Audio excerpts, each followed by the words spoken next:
Moving on, we have a few more. We actually have a few from Search Engine Land. This was interesting. Prompt research, the next layer of SEO and GEO strategy. I thought this was great. And essentially what this says is that there's a difference between traditional keyword research that analyzes search queries, ranking opportunities, and competition within the results page. Prompt research focuses on the prompts that lead AI systems to explain topics, compare options, or recommend specific tools, products, or brands. So this literally fits into everything we've been saying about AI search and generative engine optimization.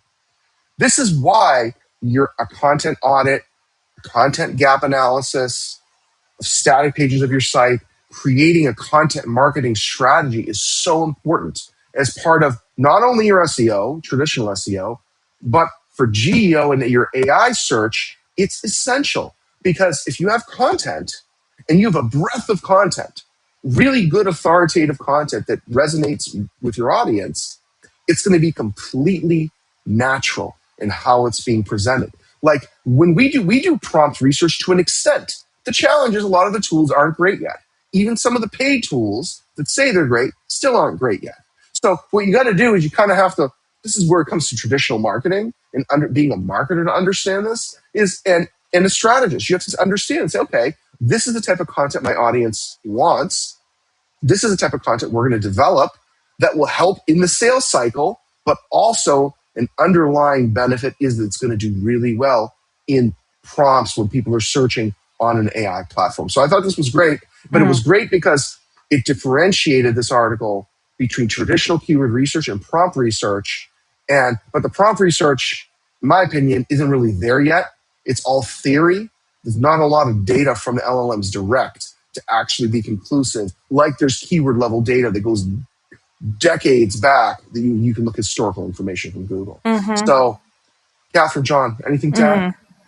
I think that people, when AI first came out, thought that prompts needed to be programmatic Yeah, and yeah, extremely well thought out. We were seeing a lot of, oh, here's a prompt pack right. to get AI to do the marketing thing for you.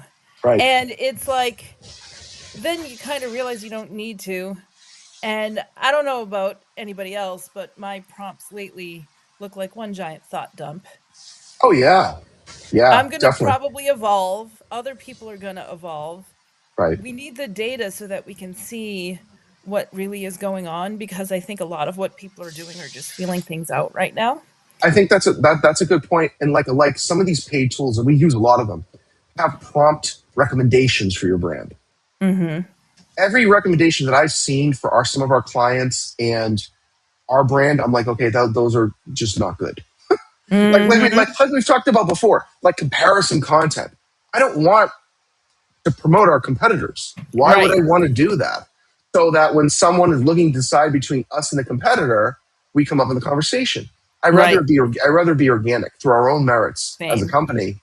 You know what I mean? And so that's an example of that. So, John, anything to add on this? Yeah, like Catherine was saying, I think it's interesting how the way people are using AI is already changing and it's already so new. It's become a lot more informal. I think that's Right. because it does a better job of remembering what you've already talked about and kind of Mm, like that Yep. style. Yep. So I think it's just going to keep changing. So, it's something to keep an mm-hmm, eye on how AI Yeah. works, how people are interacting with it, and how you can, Yep. take advantage of that.